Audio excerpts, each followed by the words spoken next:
Welcome back to Cottage Treasures Quilting. I'm Alain Dupuis. Behind the camera again is my lovely wife Delilah.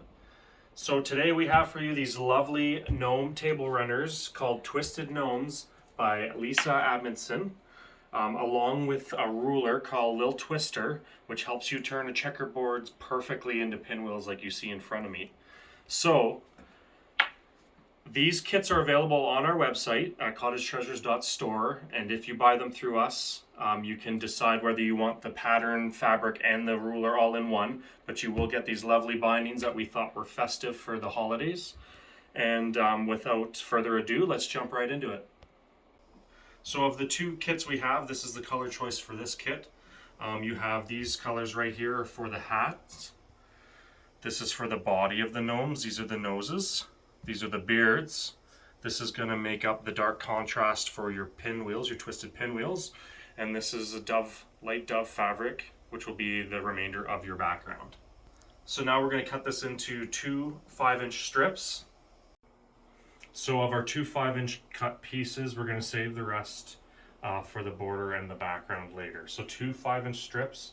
The fabric is folded in half and we squared up our edge. So we'll just go ahead and cut two 5-inch strips. I'm using a 6-inch ruler, so I'm just matching it up to the 1-inch mark, leaving the last 5 inches of the ruler. So there are our two 5-inch strips. So we have our two 5-inch strips we cut. Our pinwheel fabric was also cut into two 5-inch strips. Now we're going to cut them into 5-inch squares, so they're going to be 5 by 5. So I've laid them all on top of each other to make it easier for cutting. And we're going to want 12 of each color at the end of it. So 12 pinwheel and 12 of the dove fabric. So let's go ahead and line it up to the edge there. And I'm probably just going to square up the edge of my fabric a little bit here.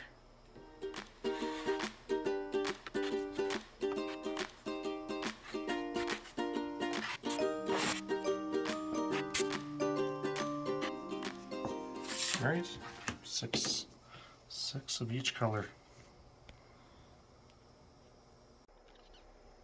So we have our 12 separate fabrics.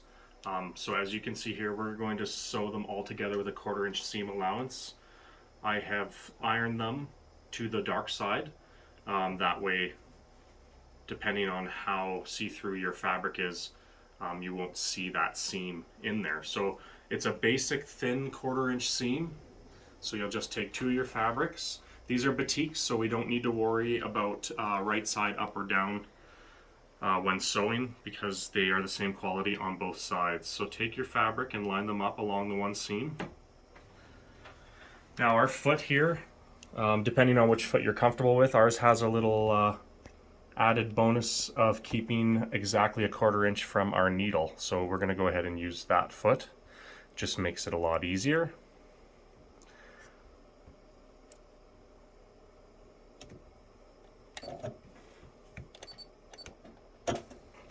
So I do my back stitch just to lock it in, and then go ahead and go forward, keeping this line of the fabric up against either the edge of your foot, whichever one you're using, or if you have this same foot, it's being guided along.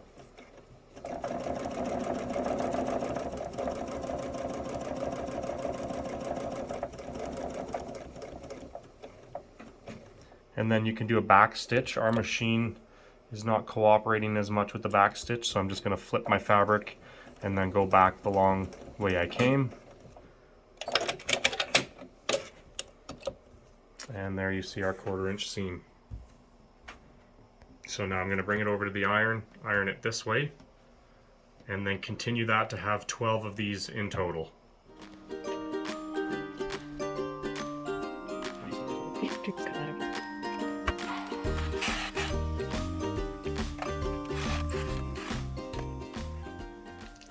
So just because the pieces are so small, and I tend to have an issue with the machine trying to pull in my fabric from paper piecing, me and Delilah have gotten used to having some bits of paper just tucked underneath your sewing machine here, and I'll show you why if you haven't already learnt this trick before.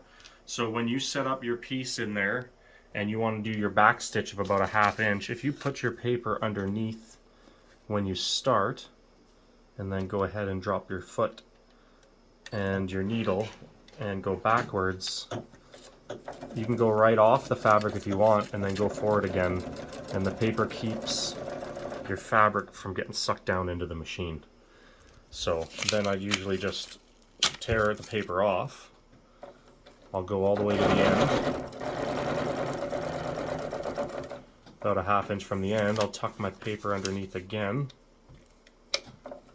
and then I can go backwards again. Then it keeps your line nice and crisp, and then all you have to do afterwards is just tear your paper out. And there you go. So we have our 5-inch squares sewn together. So now we are going to sew them all into one long strip. So lay your fabric down with your separate colors alternating, and then you're going to flip them on top of each other. And then you are going to sew them another light 1/4 inch seam along the one edge, which will end up sewing them together to look like this. Now when you've done that, you do want to try and get your colors as close to possible in the middle. So when you're lining them up at the sewing table, you want them like that. Now when you're sewing them, the best way to go about it is to sew down the line here, and then when you get your needle over to your 1/4 inch seam here, try to help the fabric go underneath. And what I mean by that is, you'll see here,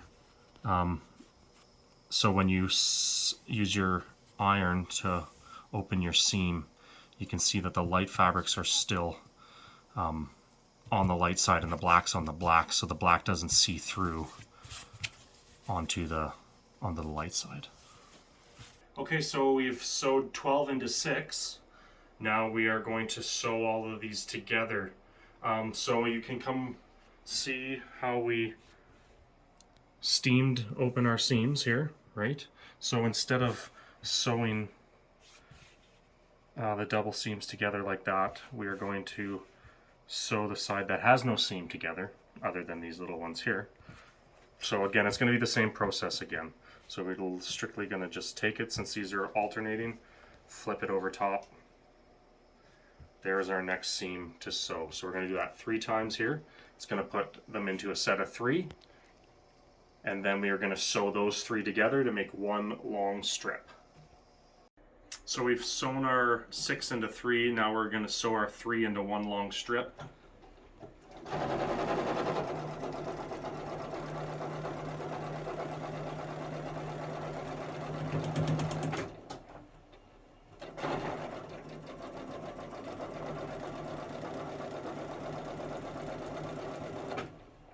So again, just a little piece of paper here for my last little in and out backwards.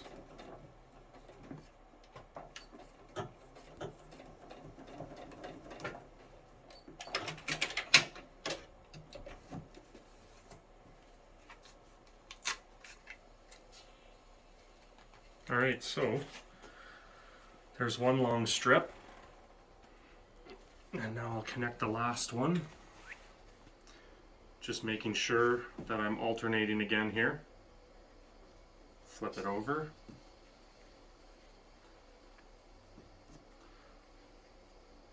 Line it up.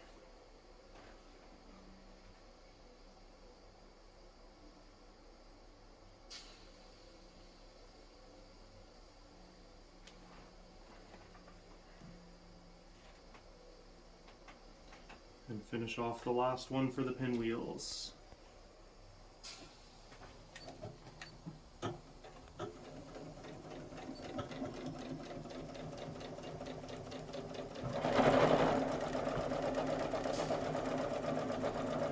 So it gets a little hard here because you got all those seams meeting up, so you might have to help it get through there.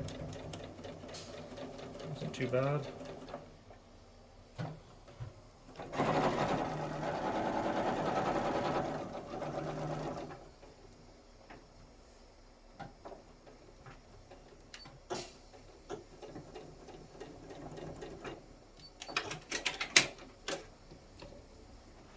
And there is our one complete strip. Now these will turn into pinwheels, we'll get into that in a minute, but there you can see that's our first steps. So we finished our checkerboard. We're now going to cut 4 strips out of our remainder duff fabric to border our checkerboards, and then we will sew those together, and the next step will be using the little twisted ruler to cut the checkerboard into the pinwheel pattern.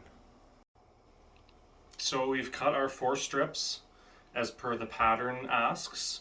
So the big things to do now is we are going to be sewing a border along both sides of our checkerboard as well as the top and bottom. So you do have quite a bit of fabric left over, which will be more than enough to do the top and bottom once you've done the 2 strips along the side. We sewed our 2 of our 4 strips, we sewed 2s together to make it one long one. So the biggest thing to look for here is to try and match up your seam. It says in the pattern she would like you to match up your seam along with another seam. So seeing as this is the shorter side of the whole 1/4 inch seam that we're going to do, I pinned it here just because I know the fabric likes to stretch on you. So I've pinned it here. I'm going to start on this side and work my way all the way to the end. One thing is to note that when you are sewing, I'd keep the seams up so you can manage the seams as you're sewing. That, as well as our strip is very square opposed to how much our checkerboard has moved around since we've sewn it together. So then you can kind of watch the straight edge of your strip as you're going along and doing the whole length of the checkerboard. So we're going to go ahead and sew that side. Sew the other side border and the 2 tops, which will give us a perfect rectangle, and then we'll hit the next step with the little ruler. So we have put our borders on the top, bottom, and the both sides now, and we've also brought it over to the ironing board and made sure that all of our seams are steamed open. That'll just make it easier for sewing purposes and free motion quilting at the very end, depending on what you choose to do. So now we are going to cut out the pinwheels from what we've made so far. So this little ruler here, the Lil Twister by Twister Sisters, is ingenious for cutting out these pinwheels from a checkerboard. You can see the lines used as guides, and you can see these 4 little nubs on the bottom that are really sticky. Once this is on your fabric is not going to go anywhere. So what you're going to do is you're going to take these lines and you're going to line them up perfectly on your seams. So we'll go to the top, place the ruler over top. We have a seam going this way and a seam going this way. So we will make it intersect into the middle. And you can see that this line is now perfectly on that seam, and this line here is on the seam. We are now going to cut this out. This is very nifty and pretty quick. I'm still going to use my 45mm blade. The only thing you need to worry about is when you come to an end here, this blade will be butted up against the edge of your ruler. When you come to the end here, you want to try and not go past very far past the ruler, because you could potentially be cutting into your next square. You're going to be cutting out 39 of these. So I will do the first couple here for you. I'm going to line up my blade against here, make where my blade touches my fabric be as close to the center as I can. Again, on the top here.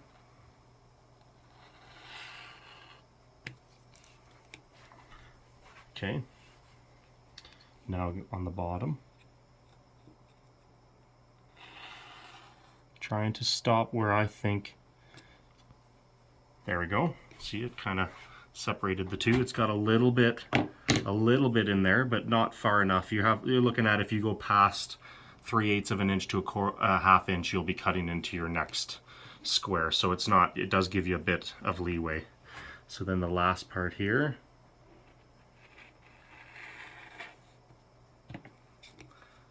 And there's, oh, just a little bit more. That's just where the seam was. Just line up that ruler again, get through that seam. There we go. And there is our first square. So it's a really handy ruler for doing that. All you do is line it up on your seams and it cuts you out the perfect square. So I will continue to cut these out. And when I line up my next cut, you can see that I still had that amount to play with. So it's a little forgiving here. So if you go a little bit past your corner, you're not going to cut into your next pinwheel. So again, line this up on the seams best you can.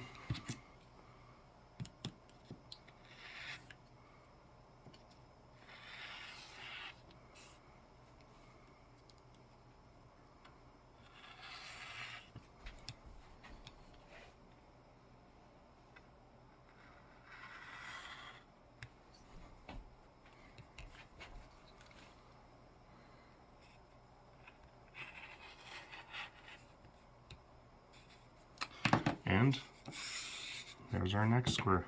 You can see that they all are going to be quite the same, but when you sew them together, you see the pinwheel effect coming into play here. So we are going to cut one out of this corner here that doesn't have any of the black in it.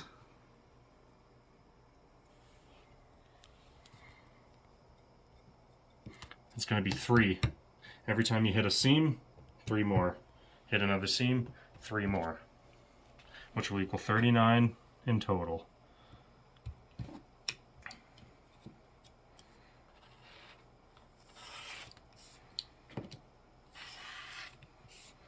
Yeah, the ruler makes this very quick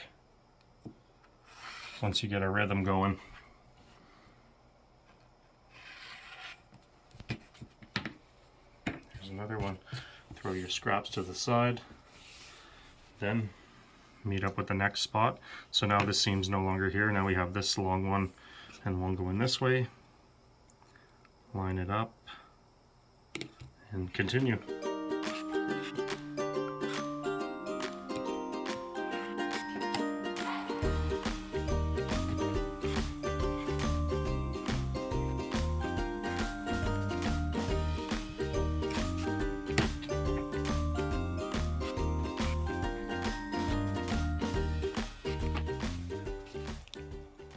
Okay, so we've finished up with our Lil Twister and we have all of our pieces cut out, all 39 of them. So we've segregated them into 3 separate piles here, just all for matching which ones match. There's only 2 of these ones. And now you can see we've already built one of different colors because we're making some of these for gifts for Christmas for the kids. And you can see the technique, it looks like snowflakes falling. So we are going to lay it out inside of the pattern. You will see she gives you a fantastic layout on how to lay these out to get ready to sew them together. And so we will begin just to kind of lay it out here to show you. You'll notice that these are always in the middle. These will always be a middle one. Either like that or like that.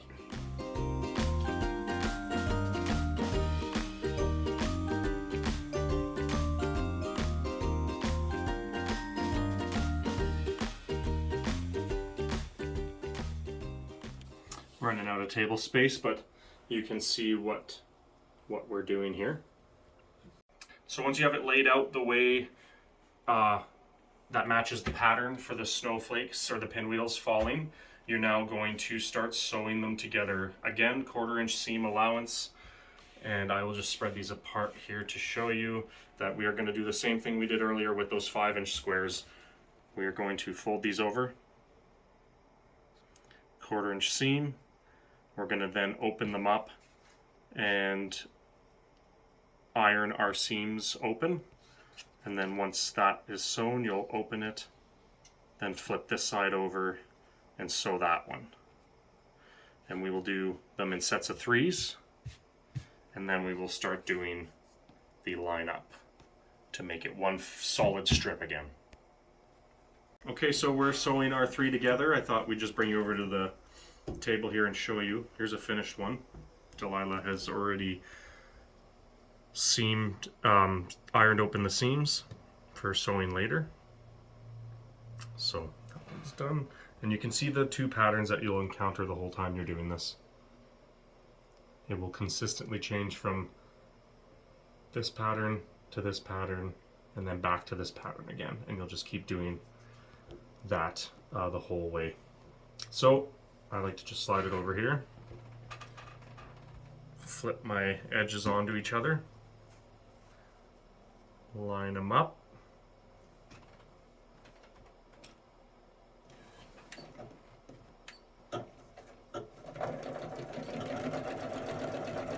quarter-inch seam,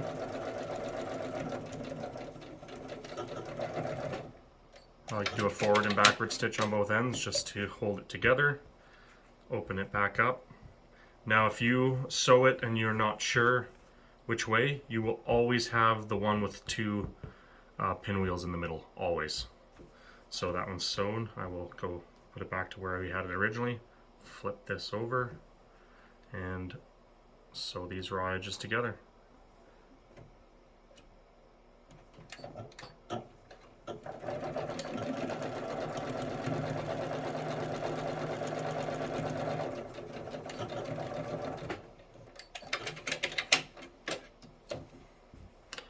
And then continue to do that until you've sewn all your sets of 3 together, and then we will join them lengthwise. So I've gone through the majority of this. I have 6 more seams to complete the snowflake pinwheel segment of this quilt. I just wanted to show you a couple, just to show you what I am looking for in lining up my fabric. So we laid them all out here and I've been sewing them in sequence. I take my piece and I flip it over. So the biggest thing I'm looking for is for those seams to meet.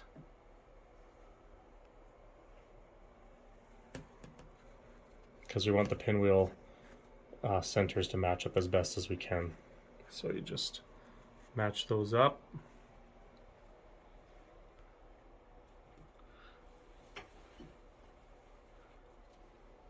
Feed it into your machine. And then continue on with your quarter-inch seam allowances.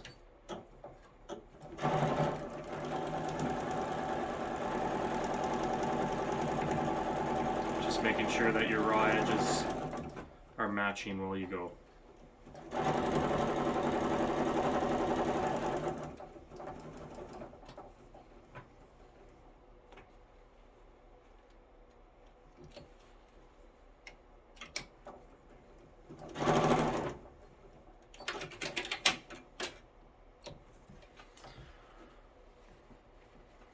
And then continue that process until you get to the very end, and then we will flip it over and we will again iron our seams completely open.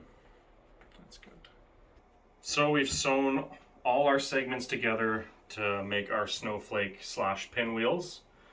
We are taking our last cut determined by the pattern and we are going to sew it on to add to the width of this table runner. So you can see we've done it on this one. So same thing. We're gonna find this side, or this side has the nicest straight edge. It looks like that side. And we are going to sew this strip along the whole way. Then we'll be hanging with my gnomies and we'll start working on the gnomes. Alright, so Lil Twister gnome templates coming out now. We're going to create the gnomes. So these come inside of the pattern for the 3 gnomes, everything you need for all 3 of them. We're going to be using light Steam Seam 2. It's nicer when it's light because gunking up your needle and the thickness of your quilt when you go to quilt it at the end. So Steam Seam comes, one side's got a grid pattern on it. When you're tracing, you want to be tracing onto the grid side, or you will have traced on the wrong side, the side that adheres to your fabric. So instead of laying your piece down on top and tracing it out, you can actually get all of these within less than 2 pieces of steam-a-seam light. So I like to just line mine up best as I can to get every bang for my buck. And we are using a pen to trace, not a pencil, because we've found in the past the lead from the pencil likes to transfer onto your fabric, and it makes it a bit messy on your fingers too, and then every time you're touching a light piece of fabric, your fingers are making those dirty as well. So we're just going to trace. We're using a light board. Underneath me you can see, if you don't have a light board, before we got this light board we used to use it on the window. We just hold up our pattern to the window, put our steam-a-seam over top, and then trace just like I'm doing now.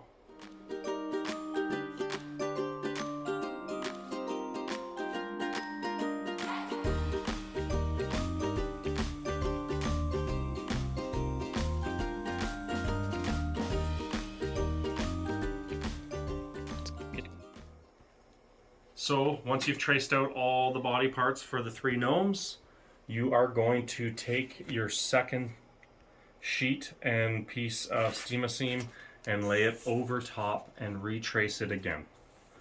The reasoning for this is that there are 3 sets of gnomes on each side of the table runner. So we've got the 1 set family, and now we're going to build the other family for the other side.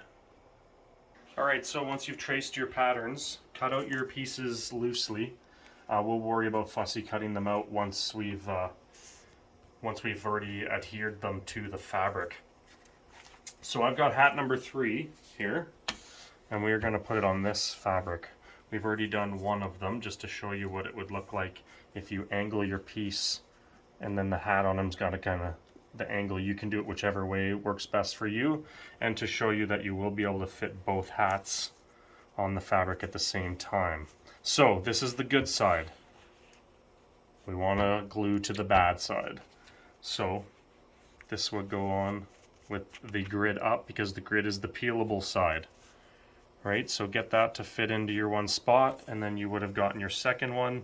You may need to fussy cut it a little bit just to fit them both in there, but you can see that you can fit both hats in.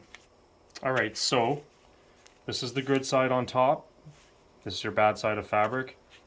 Peel off the side that you're sticking to the bad side of fabric.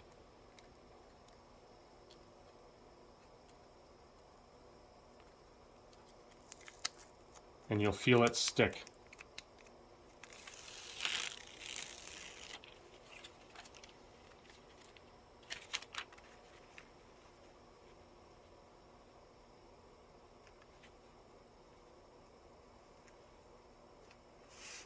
Push that down and lay your iron over top. I do this for about 30 seconds. Alright, and once you're done, you're then going to fussy cut the hat out of this fabric.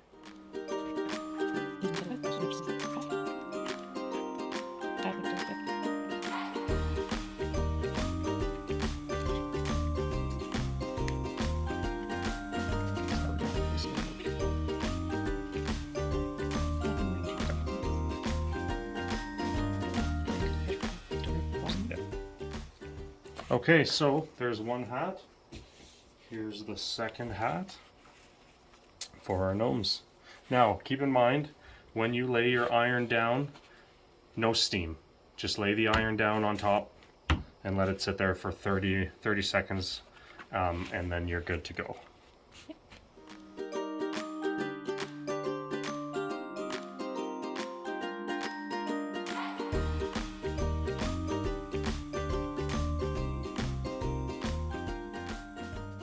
So we have finished with the steam-a-seam on the back of our fabric for our gnomes. So we are going to talk about placement now, and then peeling off the last layer on the back of the steam-a-seam to place them where we want them, iron them down, and then we'll be ready to do our top stitch of the gnomes before we do the full top stitch of the whole quilt. So a good way to do this is to set up a ruler.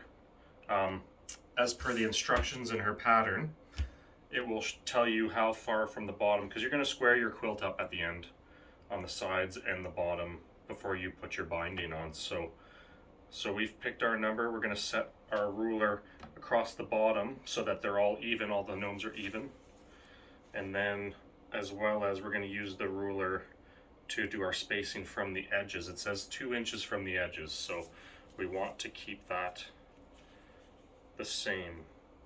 So I'm going to go ahead and peel off my first back layer.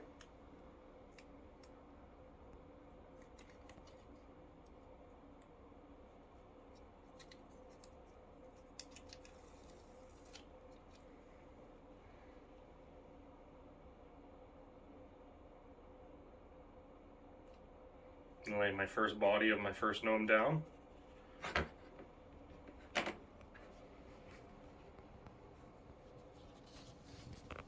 And then I'm going to do my next gnome just to make sure my placement are looking good for where I want them to be. So it's looking like 2 inches from the edge for each gnome, and then it'll be about 3/4, half of an inch between the end gnomes and the middle gnome. So I'll go ahead and place this end gnome. This is the trickiest part, just trying to get peel the steam seam off the fabric.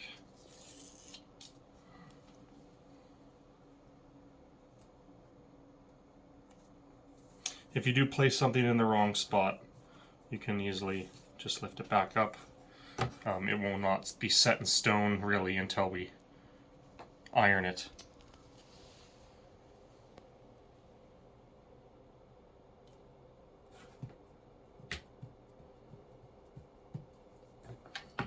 Alright, the last guy.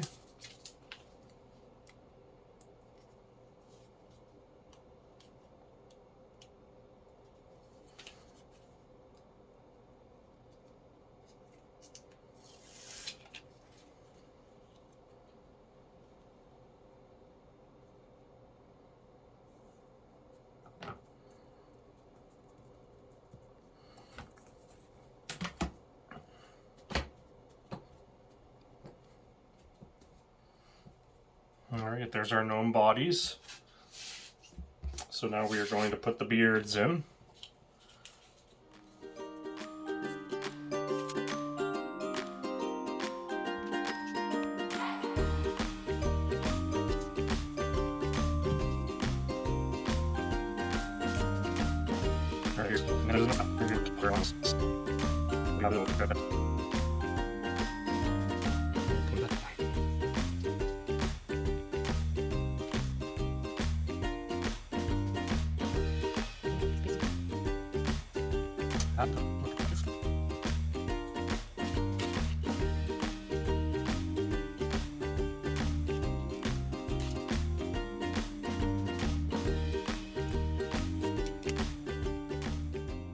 All right, there they are.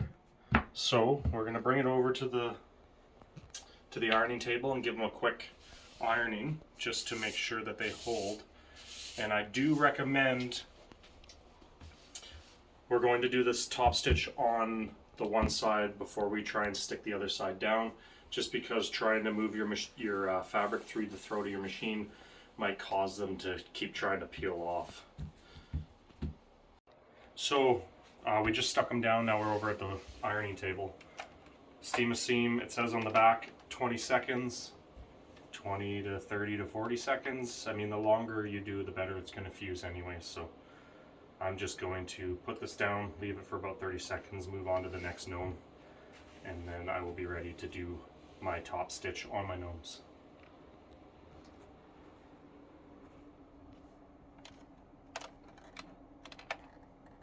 So now that we have ironed our gnomes down with the steam a seam, we are going to go ahead and tack them down to our quilt top.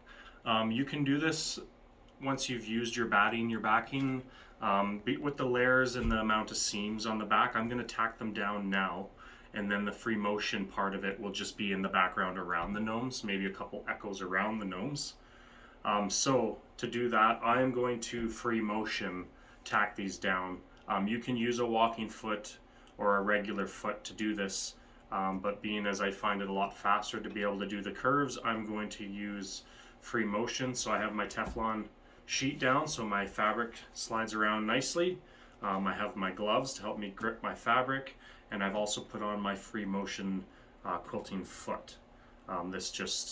It works well with rulers, or this is my general go-to for free motion quilting.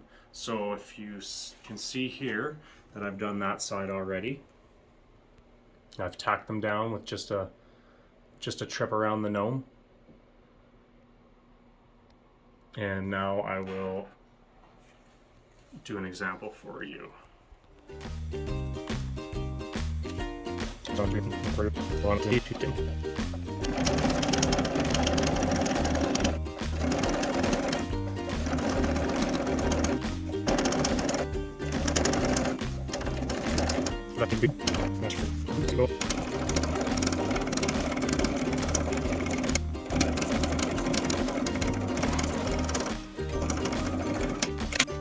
And that's exactly how I'm going to tack down each of the 3 gnomes.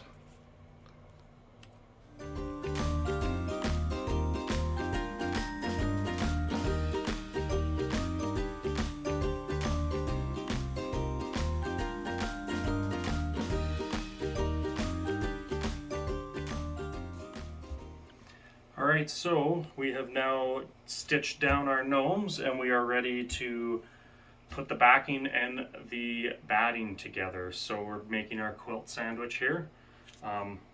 We always use our batting and backing about a 1/2 inch, if not bigger, depending on the size of the quilt. Bigger than your quilt top, just as the fabric stretches, then you don't find yourself with an upsie. So there's a couple ways you can pin it.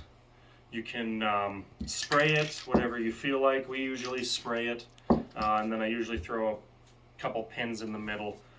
So this is Elmer's Craft Bond. We get this at Walmart. It's much cheaper than the spray you buy at quilt shows, much cheaper. And we find it works just as good. So we open our windows, or if it's not a windy day, sometimes we'll do it in our garage. So just do half the quilt at a time.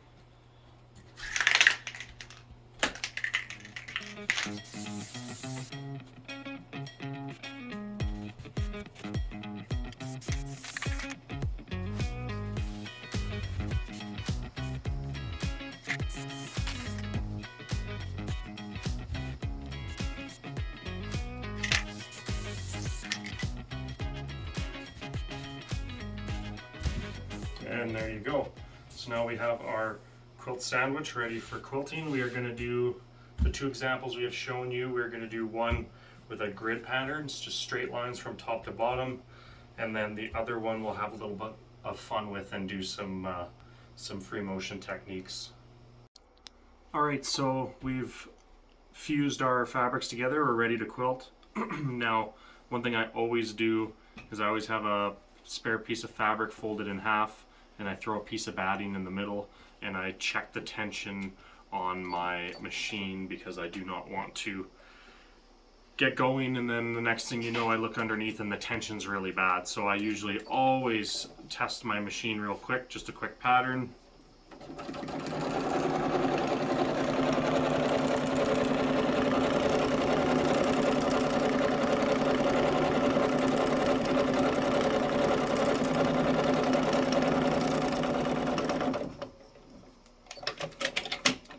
So it looks really good on the top the way I want it, and I flip it over and it looks really good on the bottom. So I know my tension is good.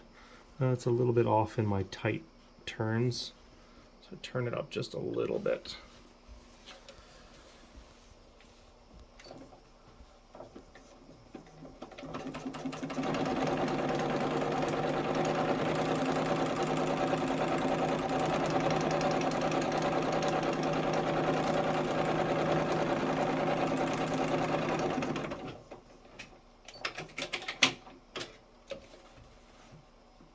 Yeah, it's much better.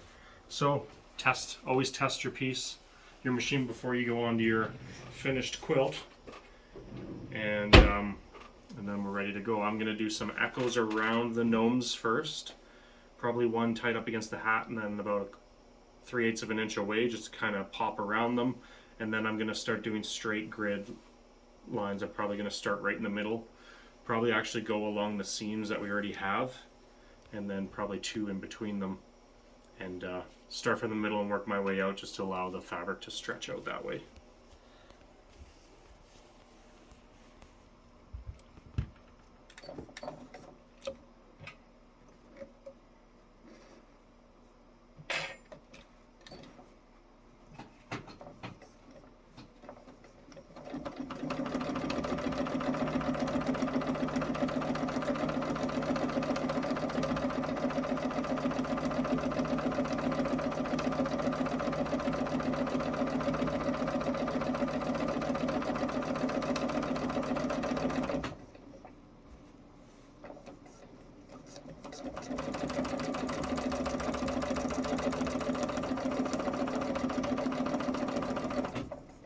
Now for quick reference, flip it upside down to check your tension.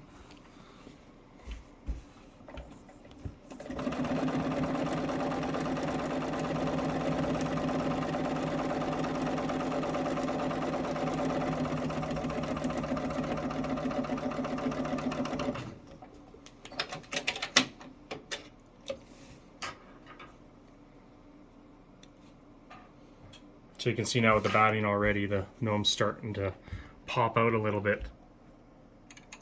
So I'm using a white thread on a white background, just so it blends in nice to the background. I'll go ahead and do the next echo. Usually I match the edge of my foot up to my previous stitch as a guideline.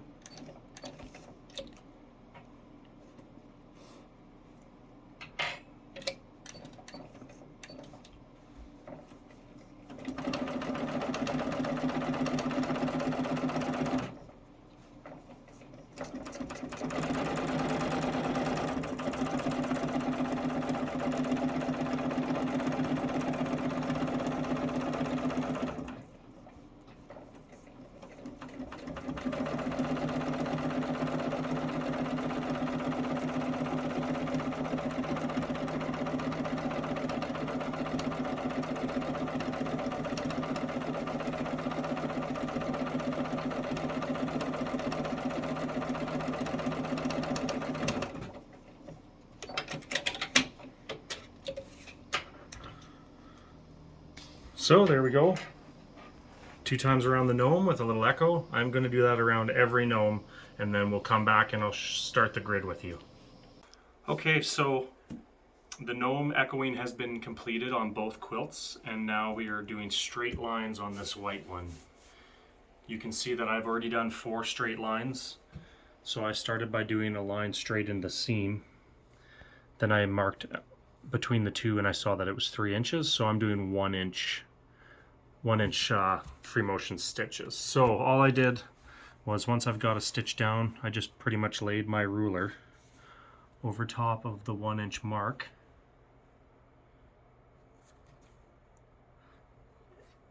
Now you can quilt with the ruler on, or you can use a chalk pen, which is what I'm using.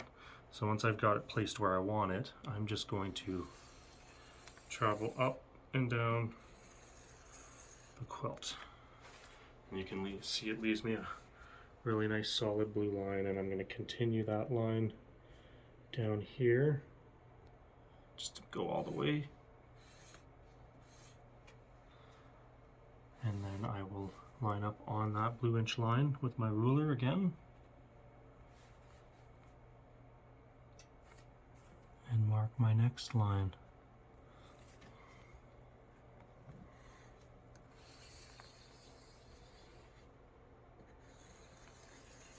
And I won't need to mark my next line after that, just because it is a seam. Although the seams do not meet in some spots, so I might just make a mark anyways.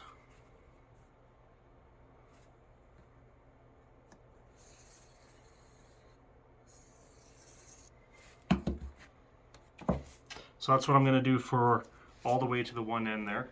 And once I'm done that, then I will as well do a straight line or a pattern over here, probably a straight line, to finish up the quilt up and down. Once I've done that, I will mark off my lines down on the bottom just so they all are perfectly aligned with each other, and then this quilt top will be done. So I've made my lines and now I'm just going to follow along till I've reached the other end of the quilt.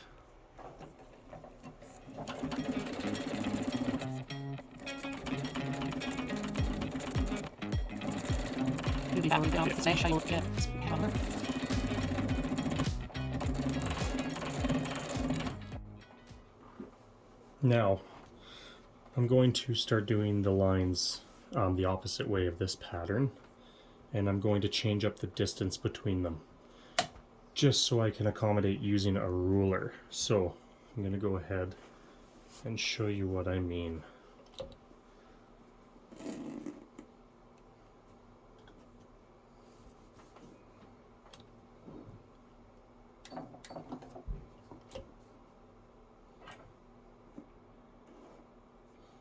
So I'll sew the first line.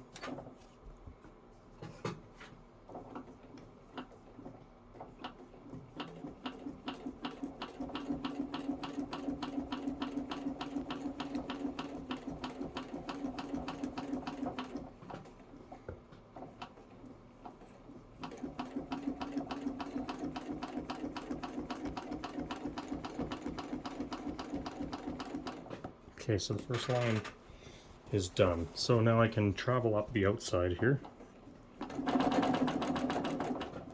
And I'm going to use the middle line, my ruler. Lay it over top of the stitch I just did.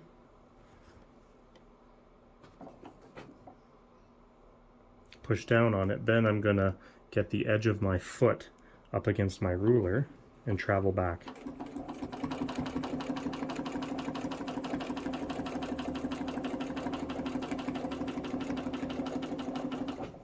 And then once I hit into my previous stitch, I'll travel up a bit.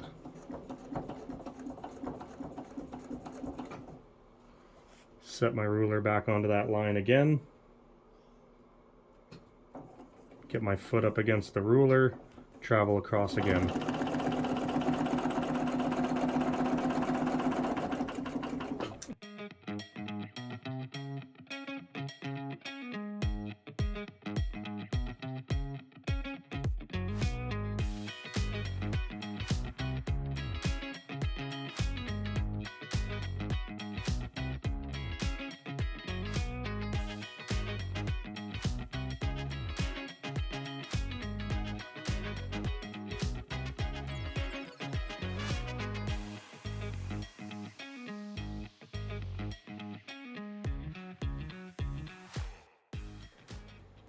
So we finished up the free motion quilting on one of them.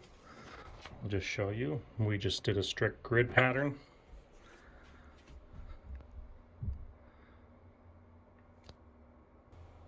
And now we are jumping on to this one. We are going to do bubbles. And I will do an example here for you.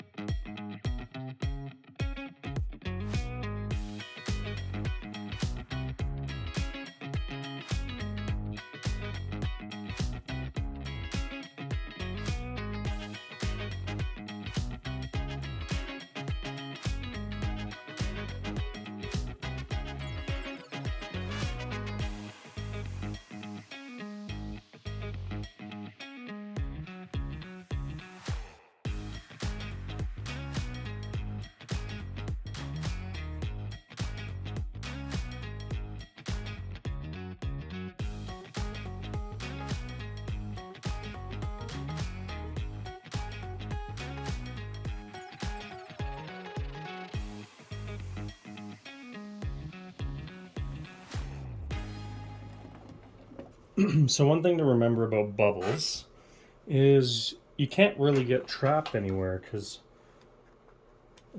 depending on how you like to do your bubbles, if you don't like to pass over the same line again, there's certain techniques where you just always do, once you get a half crest done, there's kind of a technique where you do a half circle And then when you come back would be when you complete those circles, right? Whereas I don't mind going over the same line twice.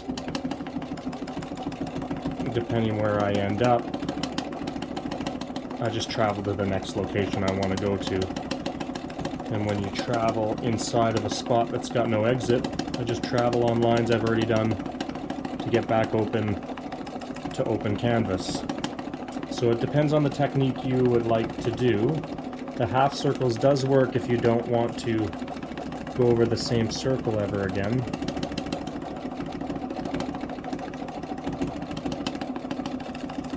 But the nice thing is you can just get into a nice fluid motion.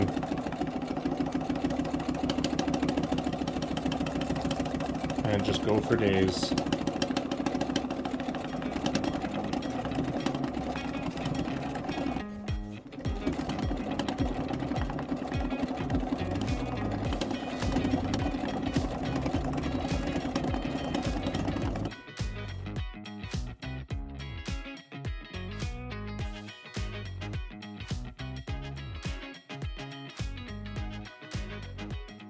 Alright, so we've finished quilting both these quilts.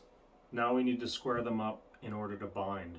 So you can see here I've already squared this one up, and I will go through how I went and squared it up. So first off, I like to find a start point on my cutting board. So I like to kind of just gauge it by looking at the quilt top. Usually I will just cut off the excess here. I do know that the bottom of my gnomes are square to each other from when we started. So I'm just going to mark, it's about an inch below them.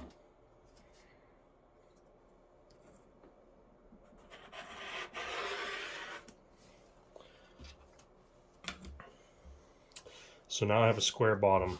It's 1 inch from the bottom of the gnomes. And now I can line up my quilt on the bottom of my cutting board line. Square my bottom of my ruler up to the bottom of my quilt.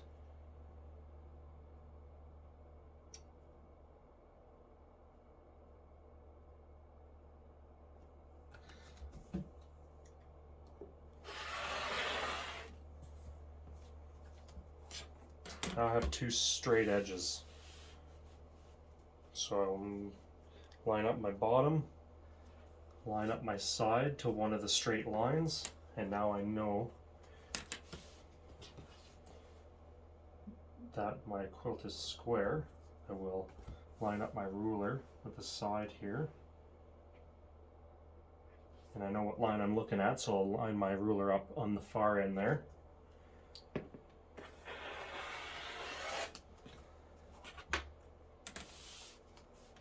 Now I have two square quilt sides, so I can go ahead and flip this over. I'm going to line it up with this line right here.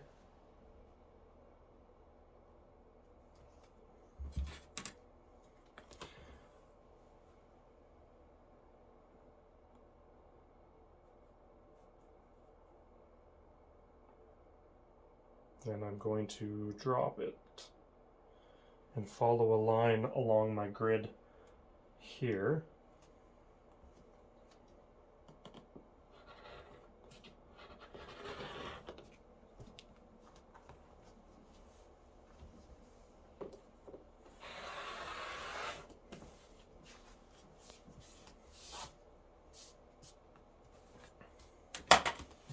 Now I have 3 square spots. Now I can line it up along 2 straight edges again.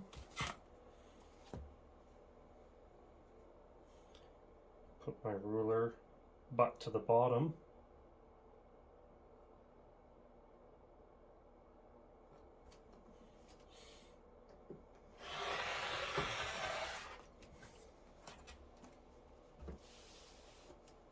Again, pull it down, match it up with another line on the grid.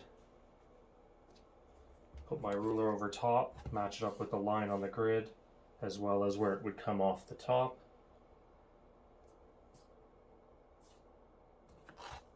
Cut that last section.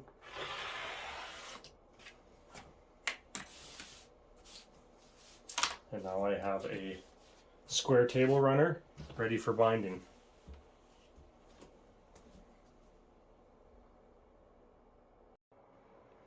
Okay, so now that we have our quilts, our tabletops squared, we're going to do the binding. Now we use a special binding foot because binding is my most unfavorite part of the process. So we have a foot that folds it and puts it in perfectly on the edge of the quilt for us. But that being said, I'm going to show you how I join my strips together for binding to make one lengthy piece. So I start by putting the good sides facing each other, and then I see which side, if I was to sew it on a diagonal, would open, right? So obviously if I sew this way, it'll open this way. If I sewed this way, it wouldn't work. So I lay these two on top of each other. I lay my ruler on top, and I use a chalk pencil to just mark the line that I'm going to sew. Then I bring it over to the machine.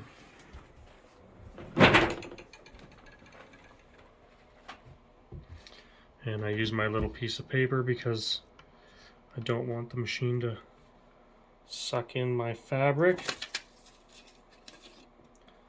because I want to do a back stitch.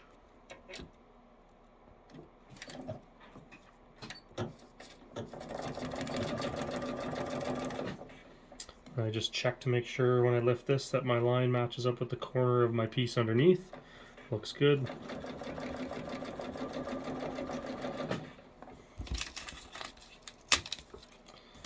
And then I tuck my paper underneath.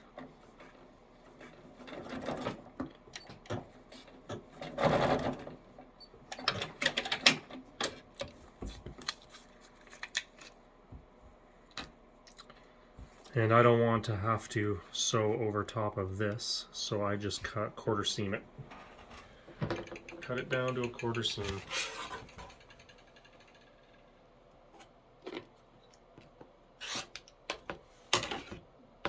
And voila, we've now joined two pieces together. This binding foot is by far the best investment I've ever made in quilting. It feeds itself.